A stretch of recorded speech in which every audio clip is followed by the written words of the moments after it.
Welcome to NKR GK friends. आज हम लोग हिंदी व्याकरण में पढ़ेंगे संज्ञा। तो चलिए सेशन को स्टार्ट करते हैं। स्टार्ट करने से पहले यदि आप चैनल पर नए हैं तो सब्सक्राइब कर लीजिए।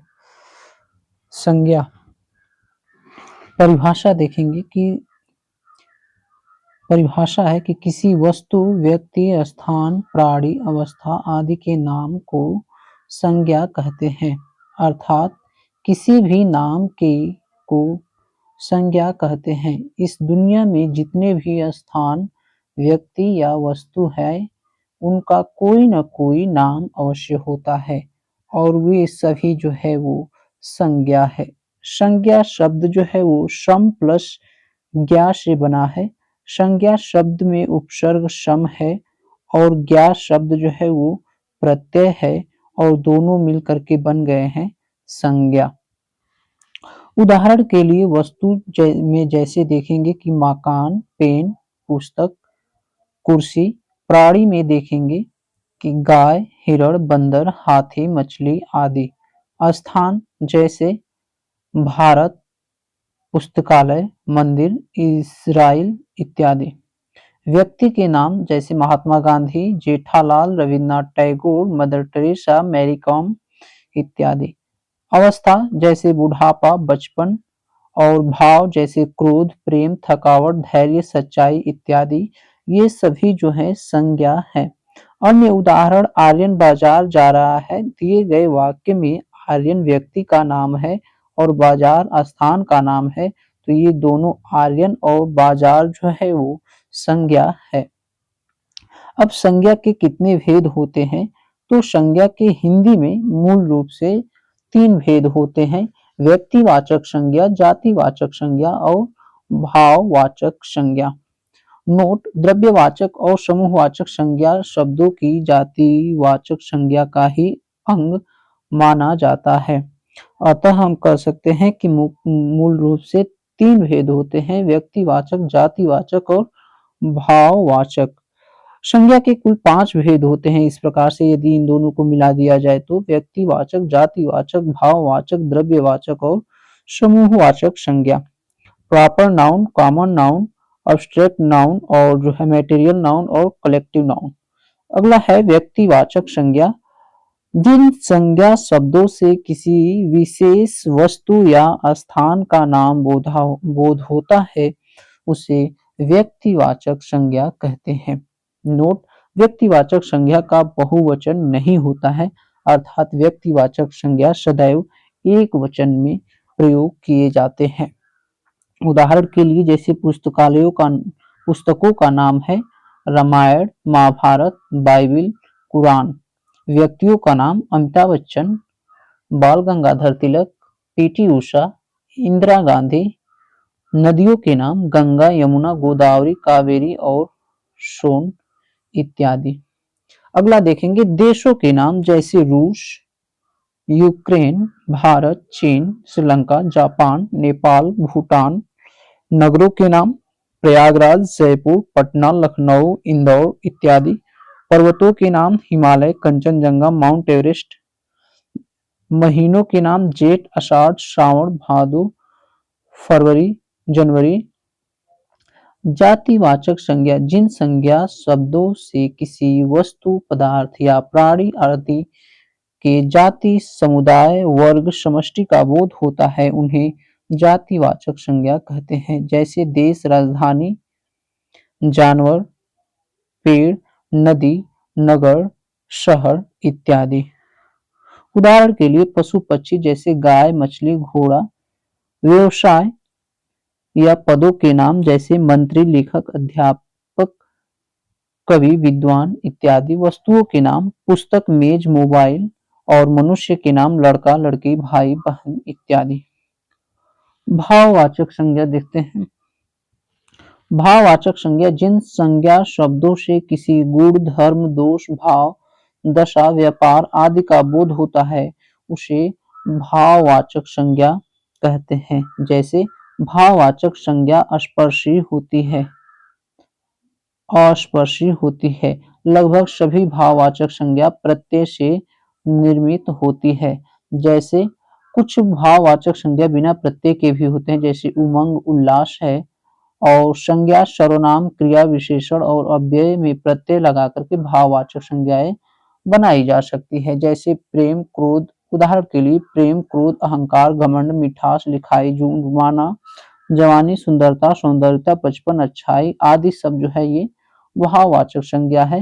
ये कैसे बनती है? तो संज्ञा सर्वनाम, विशेषण और अव्यय शब्दों में प्रत्यय लगा करके भाववाचक संज्ञाएं बनाई जा सकती है। विशेषण से बनने वाली भाववाचक संज्ञा कुछ इस प्रकार से है, जैसे गरीब, गरीबी, पागल, पागलपन, बूढ़ा, बूढ़ापा, श्रेष्ठ, श्रेष्ठता, अच्छा, अच्छाई, भावुक, भावुकता, चतुर, चतुराई, सफेद, सफेदी, चौड़ा, चौड़ाई, बेईमान, बेईमानी, गंभीर, गंभीरता, मीठा, मिठास, कठोर, कठोरता, सभ्य, सभ्यता, राष्ट्रीय, राष्ट्रीयता, मोटा, मोटापा, नवाब, नवाबी और गंवार, गंवारपन।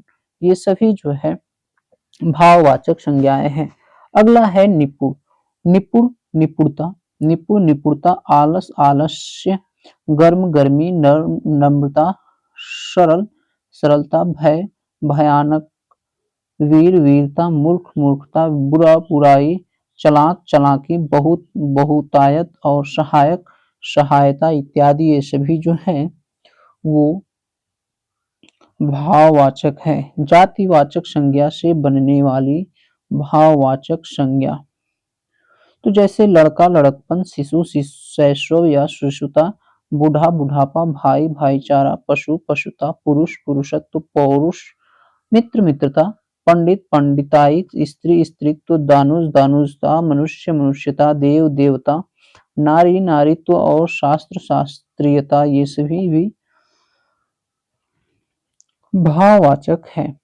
अगला है सती, सतीत्व, इंसान, इंसानियत, ईश्वर, ऐश्वर्य, ठग, ठगी, बंधु का बंधुत्व, सज्जन का सज्जनता, ये सभी भाववाचक है। अगला है क्रिया से बनने वाले भाववाचक, जैसे जीतना का जीत, लड़ना का लड़ाई, बनना का बनावट, घबराना का घबराहट, बचना का बचाव, देखना का दिखावा या दिखावट, सींचना सिंचाई, घटना घटाव, गिरना गिरावट, उड़ना उड़ान और पहचानना पहचान, लिखना लिखावट, सुनना सुनवाई, जोड़ना जोड़, समझना समझ, चढ़ना चढ़ाई, सजाना सजावट, रुकना रुकावट, कमाना कमाई, जोतना जुताई, ये सभी जो है ये भाववाचक है। अगला है खेलना का खेल हो जाएगा, बिकना का बिक्री, बैठना का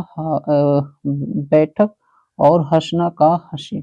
सर्वनाम से बनने वाली भाववाचक संज्ञा कुछ इस प्रकार से है, जैसे निज का निजत्व, आप का आपा, अपना का अपनापन, सर्व का सर्वस्व। अव्यय से बनने वाली भाववाचक संज्ञा, जैसे ऊपर का ऊपरी, शीघ्र का शीघ्रता, समीप का समीप्य, नीचे का निचाई, धिक का धिक्कार, निकट का निकटता, दूर का दूरी, मना का मनाही। नेक्स्ट देखते हैं, अगला है कि द्रव्यवाचक संज्ञा। द्रव्यवाचक संज्ञा, जिन संज्ञा शब्दों से ठोस व तरल पदार्थों का बोध होता है उन्हें द्रव्यवाचक कहते हैं। यह धातु व अधातु के रूप में होती है, जिनको माप या तौला जा सकता है, जैसे तेल, घी, दाल, चावल, आटा, चाय, जल, सोना, चांदी, चाबी इत्यादि। समूहवाचक संज्ञा, जिन संज्ञा शब्दों से किसी व्यक्ति या वस्तु के समूह का बोध होता है उसे समूहवाचक संज्ञा कहते हैं। जहाँ एकत्रित होना पाया जाता है, जहाँ एक ही जैसे कई अनेक वस्तुएं संग्रह हो, या फिर उदाहरण के लिए जैसे सभा, समिति, कक्षा, भीड़, जत्था, काफिला, झुरमुर, गुच्छा, कबीला, संगठन, सेना इत्यादि जो है ये समूहवाचक संज्ञा है। संज्ञा के भेदों का आपस में परिवर्तन भी किया जा सकता है, जैसे व्यक्तिवाचक संज्ञा का जातिवाचक संज्ञा के रूप में परिवर्तन। जब व्यक्तिवाचक संज्ञा जब एक समुदाय या वर्ग के अन्य लोगों के लिए जाता है तो ये व्यक्तिवाचक होता है। भारत में एक समय ऐसा भी था जब हर घर में सती सावित्री रहती थी, यह सती सावित्री व्यक्तिवाचक संज्ञा है, परंतु इस वाक्य में जातिवाचक संज्ञा के रूप में प्रयोग किया गया है। भारतीय राजनीति में जयचंदों की कमी नहीं है। तो ये जयचंद जो है ये व्यक्तिवाचक है, लेकिन इस वाक्य में जयचंदों अर्थात कई लोगों की बात की गई है, तो यहाँ जातिवाचक संज्ञा के रूप में बोध किया गया है। अगला है जातिवाचक संज्ञा का व्यक्तिवाचक संज्ञा के रूप में परिवर्तन। जब जातिवाचक संज्ञा का प्रयोग व्यक्तिवाचक संज्ञा के लिए किया जाता है तो ये जातिवाचक संज्ञा कहलाती है। जैसे शास्त्री जी को किसान और खेती जैसे मुद्दों की गहरी समझ थी। तो यहाँ शास्त्री किसी जाति का नाम न होकर के व्यक्ति का नाम है, लाल बहादुर शास्त्री। अर्थात यह क्या है, तो व्यक्तिवाचक है।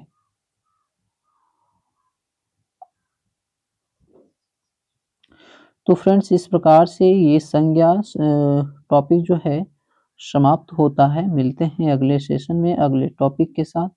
तब तक के लिए धन्यवाद। Thanks for watching. Please like, share, comment and subscribe.